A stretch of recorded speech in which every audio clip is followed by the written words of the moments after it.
Good morning students. BA first year first sem history की online कक्षा में आप सबका स्वागत है।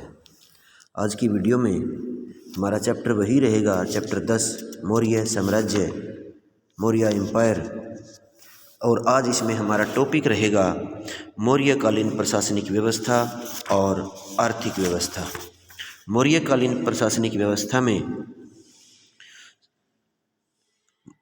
हम इस बात का अध्ययन करेंगे कि मौर्य साम्राज्य भारत में प्रथम सर्वाधिक विस्तृत और शक्तिशाली साम्राज्य था। इस राज्य में शक्ति का स्रोत राजा था।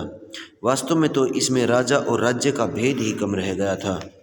अर्थशास्त्र में लिखा भी है कि राजा ही राज्य, राजा को शक्ति का केंद्र बनाकर मौर्य साम्राज्य में एक संगठित और सुव्यवस्थित प्रशासनिक व्यवस्था स्थापित की गई थी। इसका श्रेय मुख्यतः चाणक्य को जाता है, जो प्रथम मौर्य शासक चंद्रगुप्त का शक्तिशाली प्रधानमंत्री ही नहीं था बल्कि राजनीतिक अर्थशास्त्र का महान ज्ञाता भी था।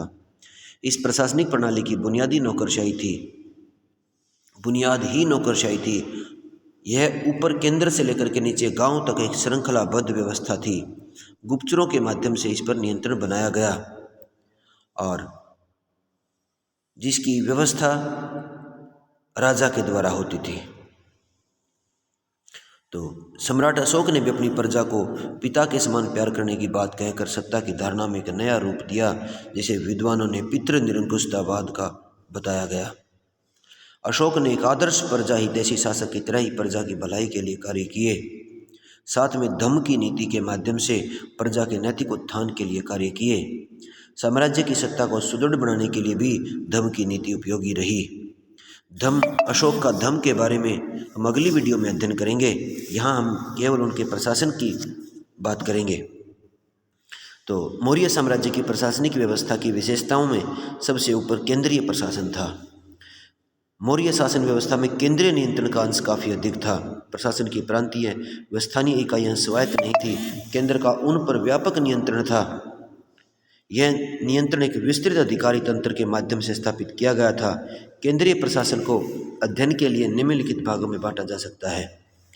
पहला, राजा सभी प्रकार की सत्ता का मूल स्रोत था, यानी व्यवस्थापिका, कार्यपालिका, न्यायपालिका का अध्यक्ष राजा ही था। कहने का अभिप्राय यह है कि वह राज्य में सर्वाधिकार संपन्न अधिकारी था। सभी नीतिगत फैसले लेने का अंतिम अधिकार राजा के पास था। प्रशासन उसी के आदेश पर चलता था। कौटिल्य ने राज्य के 7 अंगों में राजा को केंद्र बताया है। शेष जो 6 अंग थे उस पर उसका पूरा नियंत्रण था। वह मंत्रियों में अधिकारियों की नियुक्ति स्वयं करता था और उसे पद से हटाने का अधिकार भी रखता था। वह न्याय का सर्वोच्च स्रोत था और सेना का भी सर्वोच्च अधिकारी था। वह राज्य के कोष का स्वामी था। राज्य के हित में वह मित्र बनाता था उन पर सावधानीपूर्ण नियंत्रण रखता था। राजा को नियम बनाने, शासन करने, युद्ध व संधि के आदि के विषय में पूर्ण स्वतंत्रता थी। वह प्रजा के चाणक्य अपने ग्रंथ में एक आदर्श राजा व उसकी कार्यप्रणाली पर विस्तार से प्रकाश डालता है। वह प्रजा के सुख में ही राजा का सुख बताता है। उसके अनुसार जब राजा दरबार में बैठा हो तो प्रजा को बाहर प्रतीक्षा नहीं करवानी चाहिए। जब राजा प्रजा के लिए दुर्लभ हो जाता है तब प्रजा की आस्था समाप्त हो जाने की आशंका पैदा हो जाती है। सम्राट अशोक ने भी प्रशासन का उद्देश्य प्रजा हितैषी बनाने का सच्चे मन से प्रयास किया। धम्म की नीति अपनाते हुए वह मानने लगा था कि राजा को अपनी प्रजा के प्रति एक पिता की तरह व्यवहार करना चाहिए। उसके बाद उसकी मंत्री परिषद थी। राजकार्य बिना सहायता के सिद्ध नहीं हो सकते क्योंकि ये बहुत अधिक होते हैं, साथ में एक साथ विभिन्न स्थानों पर होते हैं। इसलिए चाणक्य ने कहा कि रथ केवल एक पहिए से नहीं चलता। इसके लिए राजा को मंत्रियों की नियुक्ति करनी चाहिए और उसकी सलाह के अनुसार काम करना चाहिए। उसकी आवश्यकता के अनुसार मंत्री कम या अधिक बनाए जा सकते थे। चाणक्य का विचार था कि बड़ी मंत्री परिषद सम्राट के लिए लाभदायक होती है। मंत्री परिषद थी जिसमें देश के कुछ प्रभावशाली धनी लोग शामिल होते थे। मंत्री परिषद के सदस्य को अमात्य कहा जाता था। एक अमात्य को 12,000 पण वार्षिक वेतन मिलता था। इन अमात्यों में से मंत्री चुने जाते थे जिन्हें महामात्य अशोक के काल में महामात्र भी कहा जाता था। मंत्री उसी अमात्य को बनाया जाता था जो बुद्धिमान, ईमानदार, विश्वस्त तथा कर्तव्यपरायण होते थे। बड़े मंत्री परिषद के अतिरिक्त एक 3 या 4 मंत्रियों की उप समिति भी होती थी जिसे मंत्रीण कहा जाता था। ये उच्च मंत्री होते थे तथा राजा के सर्वाधिक विश्वस्त होते थे। मंत्रिणी से महत्व की समस्याओं पर तत्काल सलाह ली जाती थी। महामात्य यानी मंत्री, जैसा कि बताया गया है कि मंत्री परिषद के सदस्यों में से महामात्य यानी मंत्री बनाए जाते थे जो अधिक बुद्धिमान, वफादार और ईमानदार होता था। केंद्रीय शासन के विभिन्न विभागों का उत्तरदायित्व इसे सौंपा जाता था। 3 तीर्थ विभाग को बोलते थे की संख्या, केंद्र में तीर्थों की संख्या 18 थी और प्रत्येक तीर्थ एक महामात्य के अधीन था। इनमें से सबसे प्रमुख थे प्रधानमंत्री, पुरोहित और सेनापति। इनमें से प्रत्येक को 48,000 पर्ण वेतन मिलता था। चंद्रगुप्त का प्रधानमंत्री चाणक्य तो व्यवहार में राजा के नाम से भी सभी राजकार्य स्वयं ही करता था। कहा जाता कि चंद्रगुप्त उसके संरक्षण में राजा था। इसके अलावा केंद्रीय प्रशासन में 2 महत्वपूर्ण पद समाहर्ता और सन्निधाता के थे, यानी कोषाध्यक्ष के थे, जिन्हें 24,000 पर्ण मिलता था। इसके बाद प्रांतीय प्रशासन। प्रांत के 4 प्रांत थे। अशोक के समय कलिंग विजय के बाद ये 5 हो गए थे। जो 5 राज्य थे उनमें पहला उत्तरापथ, इसमें कंबोज, गंधार, कश्मीर, अफगानिस्तान, पंजाब आदि शामिल थे। इसकी राजधानी तक्षशिला थी। ये व्यापार का बड़ा केंद्र था और भूमि उपजाऊ थी। पश्चिमी प्रांत, इसमें काठियावाड़ यानी गुजरात से लेकर के राजपूताना, जिसे मालवा के नाम से जानते हैं, वो थे। इसकी राजधानी उज्जैनी थी। यहाँ से व्यापार पश्चिमी एशिया और मिस्र तक होता था। इसके बाद दक्षिणापथ, इसमें विंध्याचल पर्वत से लेकर के दक्षिण में मैसूर यानी कर्नाटक तक का सारा प्रदेश शामिल था। इसकी राजधानी स्वर्णगिरी थी। इसके बाद कलिंग जिसे हम उड़ीसा का इलाका भी कहते हैं, पूर्वी प्रदेश, इसकी राजधानी पाटलिपुत्र थी। इसमें मगध था, उत्तरी भारत का प्रदेश था। परंतु का शासन और कलिंग की राजधानी तोशाली थी, जो उड़ीसा का इलाका था। और इसके बाद पराशी था, जो उत्तर भारत का समस्त प्रदेश था, जिसे राजधानी पाटलिपुत्र, जिसे मगध भी कहते हैं। तीसरा, स्थानीय प्रशासन। मौर्य साम्राज्य में प्रांतों की संख्या मात्र 5 थी, यानी अर्थात 5 प्रांत बड़ी प्रशासनिक इकाई थी और एक प्रशासनिक इकाइयों का महत्व स्वाभाविक रूप से अधिक था। प्रत्येक प्रांत मंडलों में विभक्त था और प्रत्येक मंडल में कई जनपद थे। जनपद आगे स्थानीय संग्रहण और गांव में विभाजित था। शासन की सबसे छोटी इकाई गांव थी। 10 गांव के समूह को संग्रहण और 800 ग्रामों के से स्थानीय बनता था। गांव का शासक ग्रामिक, संग्रहण का शासक गोप और स्थानीय का शासक स्थानिक कहलाता था। संपूर्ण जनपद के अधिकारी को समाहर्ता था। ऊपर के महामात्य यानी मंडल अधिकारी थे और महामात्यों के ऊपर प्रांतीय शासक कुमार होता था।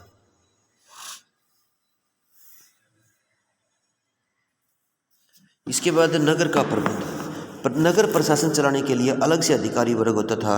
नगर का सर्वोच्च अधिकारी नागरक था, नगराध्यक्ष कहलाता था। नगर के शासन में इसका वही स्थान था जो जनपद में समाहर्ता का था।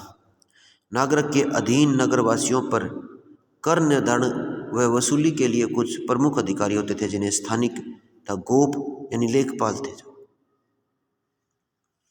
इसके बाद पहली समिति, उसके लिए 6 उप समितियों की 30 यानी नगर का प्रशासन 30 सदस्यों की एक परिषद करती थी, जो 6 उप समितियों में बटा हुआ था। प्रत्येक समिति में 5-5 सदस्य थे। पहली समिति उद्योगों का निरीक्षण करती थी। दूसरी विदेशी अतिथियों का सत्कार, उनके आवास का प्रबंध और उनकी गतिविधियों पर नजर रखती थी। उनकी चिकित्सा का प्रबंध करती थी। तीसरी समिति जनगणना तथा कर निर्धारण के लिए जन्म मृत्यु का ब्यौरा रखती थी। चौथी समिति व्यापार की देखभाल करती थी। 5वीं समिति कारखानों और घरों में बनाई गई वस्तुओं के क्रय विक्रय का निरीक्षण करती थी। 6ठी समिति, इसका कार्य बिक्री कर वसूलना था। जो वस्तु जिस कीमत पर बेची जाती थी उसका 10वां भाग बिक्री कर के रूप में दुकानदार से वसूलते थे। यह कर न देने पर मृत्युदंड दिया जाता था। इसके बाद गांव का प्रबंध। गांव के स्तर पर प्रशासन चलाने और समस्याओं को सुलझाने के लिए ग्रामवासियों को काफ़ी स्वतंत्रता थी। गांव का शासन प्रबंध ग्राम सभा और ग्रामीण करते थे। कोई ग्रामीण सरकारी कर्मचारी नहीं था। ग्रामीण गांव के अन्य प्रभावशाली लोगों के साथ मिलकर अपराधियों को दंड देता था, सार्वजनिक इकाइयों का प्रबंध करता था भू राजस्व इकट्ठा करने में सरकारी अधिकारियों का सहयोग करता था। गांव का अपना सार्वजनिक कोष भी होता था। अपराधियों से वसूला गया जुर्माना इत्यादि इसी में इकट्ठा होता था। इसका खर्च गांव के सार्वजनिक कार्यों में किया जाता था। केंद्रीय सत्ता गांव के मामलों में बहुत कम हस्तक्षेप करती थी। इसके बाद राजस्व प्रशासन की अगर अध्ययन करें तो किसी भी राज्य एवं संस्था के लिए वित्त का महत्व बुनियादी होता है। मौर्य शासक यह भलीभांति जानते थे। उनकी वित्त व्यवस्था को सुदृढ़ एवं व्यवस्थित करने का मुख्य श्रेय चाणक्य को जाता है। वह राजनीतिक अर्थशास्त्र का प्रकांड विद्वान था यह सिद्धांत के रूप में मानकर चलता था कि सभी कार्य वित्त पर निर्भर हैं। राजस्व के जो साधन थे उनमें सबसे पहले दुर्ग यानी नगर था। नगरों से 21 प्रकार के साधनों से सरकार को आय प्राप्त होती थी। इनमें शुल्क यानी चुंगी जिसे कहते हैं, जुर्माना, जेल खानों से आय, पासपोर्ट से आय, मुद्रा, बूचड़ खानों से, शराब से, सूत्र, तेल, घृत के व्यापार से, नमक, सरकारी वस्तुओं की बिक्री से, जुआ, वेश्या, अचल संपत्ति, कारीगर, मंदिरों से, धनी लोगों से आय का कर भी लिया जाता था। दुर्ग के बाद देहात यानी जिसे राष्ट्र भी कहते थे, ये भूमि कर था। भूमि 2 प्रकार की थी, राजकीय और निजी। राजकीय भूमि से प्राप्त होने वाली आय को सीता तथा निजी भूमि से आने वाली आय को भूमि कर को भाग कहते थे। भूमि कर सामान्यतः 1/4 से 1/6 भाग होती थी। पशुपालकों से कर के रूप में दूध व पशु भी लेते थे। बाग बगीचों से भी कर लेते थे। अन्य भी कर थे जैसे जंगलों तथा सरकारी उद्योगों से राज्य को भारी आमदनी होती थी। राजकीय खर्च के बारे में तो विभिन्न भागों में बांटा गया है। राजा व राज परिवार पर एक बड़ी धनराशि खर्च होती थी। उनका जीवन ठाट बाट का था। वह स्वर्ण जड़ित महलों में रहता था। इन्हीं प्रकार की पालकियों में बैठकर बाहर निकलता था। सेना व युद्ध संबंधी खर्च सबसे बड़ा था। मौर्य शासकों के पास एक बड़ी नियमित सेना थी। उनका वेतन, रसद, कपड़े, अस्त्र शस्त्रों पर होने वाले खर्चों में बड़ी राशि राजस्व की निकाल ली जाती थी। उच्च अधिकारियों को 48,000 पण से लेकर के 12,000 पण तक, एक प्रशिक्षित पैदल सैनिक का वेतन 500 पण तथा रथिक का 200 पण, हाथी व घोड़े पर चढ़कर युद्ध करने वाले आरोहिक सैनिक को 500 से 1,000 पण के रूप में वेतन दिया जाता था, जो कि बड़ी राशि थी। राज्य कर्मचारियों पर भी काफ़ी वेतन पर खर्च होता था। सबसे अधिक वेतन 48,000 पण प्रमुख मंत्रियों का था और सबसे कम पण छोटे कर्मचारियों का था। इसके बाद न्याय व्यवस्था का अध्ययन करें तो न्याय व्यवस्था में एक व्यवस्थित न्याय प्रणाली की इनको जरूरत पड़ी। अतः मौर्य शासकों ने अपने राज्य में न्यायालयों का एक जाल बिछा दिया था। सबसे निचले स्तर पर गांव का न्यायालय था और जिसमें ग्रामीणी गांव के स्तर पर मुकदमों की सुनवाई करता था। इससे ऊपर संग्रहण, द्रोणमुख, स्थानीय और जनपद स्तर के न्यायालय थे। धर्मस्थीय न्याय, इनके न्याय का क्षेत्र बड़ा व्यापक था। ये चोरी, डाके, लूटमार के मामलों को छोड़कर अन्य अधिक मामलों में जैसे विवाद, तलाक, घर, खेत, चरागाह संबंधी झगड़े, स्त्री धन संपत्ति विवाद, संपत्ति के बंटवारे, उत्तराधिकार का प्रशासन, मानहानि का मामला, नौकर, स्वामी आदि को अध्ययन करते थे।